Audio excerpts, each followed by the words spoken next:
राक्षस सेना को रावण के साथ आया देखकर वानर सेना भी ललकारती हुई सामने आ पहुंची। उसे देखकर रावण का क्रोध और भड़क गया। अत्यंत क्रोधित हो उसने भारी मारकाट मचा दी। कितने ही वानरों के सिर काट डाले, कितनों के मस्तक कुचल डाले, कितनों ही की वक्ष चीर डाले। जिधर भी उसकी दृष्टि घूम जाती वहीं उसके बाण वीर यूथपतियों को अपनी मार से व्याकुल कर देते। अंत में बचे घायल वानरों ने दौड़कर श्री रामचंद्र जी के पास गुहार लगाई।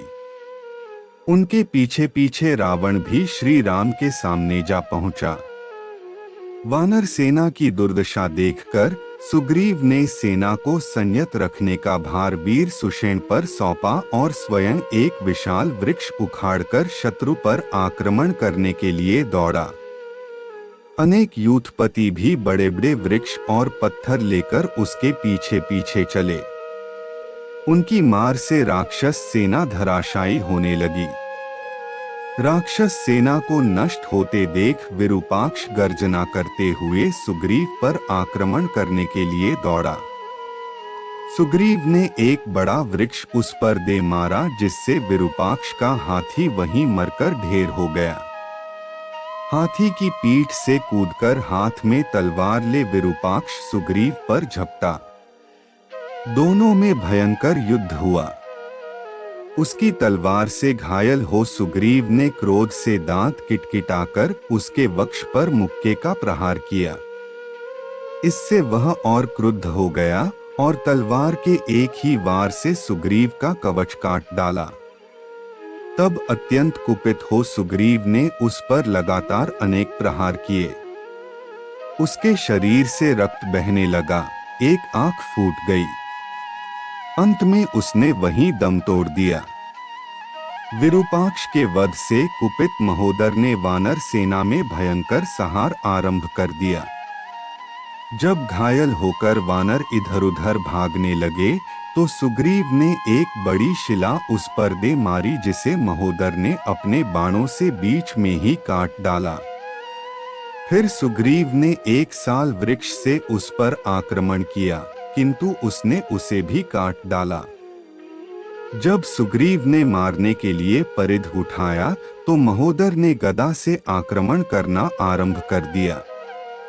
युद्ध में जब परिध और गदा दोनों टूट गए तो वे दोनों एक दूसरे पर मुक्कों से वार करने लगे।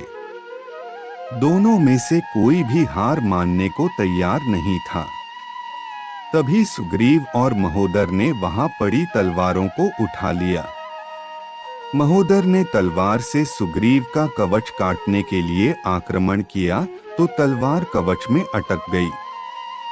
जब वह तलवार को खींच रहा था तभी सुग्रीव ने उसके सिर को धड़ से अलग कर उसे यमलोक पहुंचा दिया। महोदर को मर जाने पर महापार्श्व सुग्रीव पर तीक्ष्ण हथियारों की मार करता हुआ टूट पड़ा। सामने जाम्बवंत और अंगद को देखकर उसने अपने बाणों से दोनों को घायल कर दिया। इससे अंगद के नेत्र क्रोध से लाल हो गए। उसने एक परिध को उसकी ओर इतने वेग से फेंका कि उसके हाथ से धनुष और शिरस्त्राण छूटकर दूर जा गिरे। इससे क्रोधित होकर महापार्श्व ने एक तीक्ष्ण परशु अंगद पर फेंका किंतु अंगद ने उसका वार बचाकर पूरी शक्ति से राक्षस के सीने पर घूंसा मारा।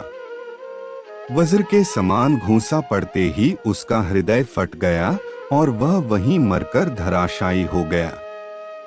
इधर जब रावण ने अपने तीनों पराक्रमी वीरों की मृत्यु का समाचार सुना तो उसने अपने तामस नामक अस्त्र से वानरों को भस्म करना आरंभ कर दिया। रावण को विशाल वानर सेना का संहार करते देख राम और लक्ष्मण अपने अपने धनुष बाणों को लेकर युद्ध करने के लिए तैयार हुए। सबसे पहले लक्ष्मण ने अपने बाणों से रावण पर आक्रमण किया।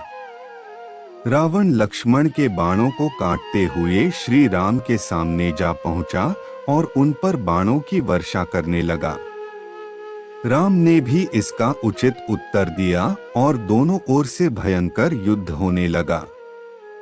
दोनों ही दो भयानक यमराजों की भांति एक दूसरे से भिड़ रहे थे और नाना प्रकार के अस्त्र शस्त्रों से आक्रमण कर रहे थे।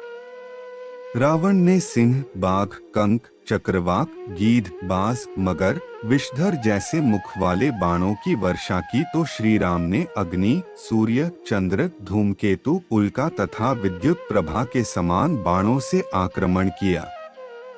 दोनों ही वीर उन अस्त्रों का निवारण कर नया आक्रमण कर देते थे। कुपित रावण ने 10 बाण एक साथ छोड़कर रघुनाथ जी को घायल कर दिया। उसकी चिंता न करते हुए उन्होंने भी रावण को बुरी तरह से घायल कर दिया।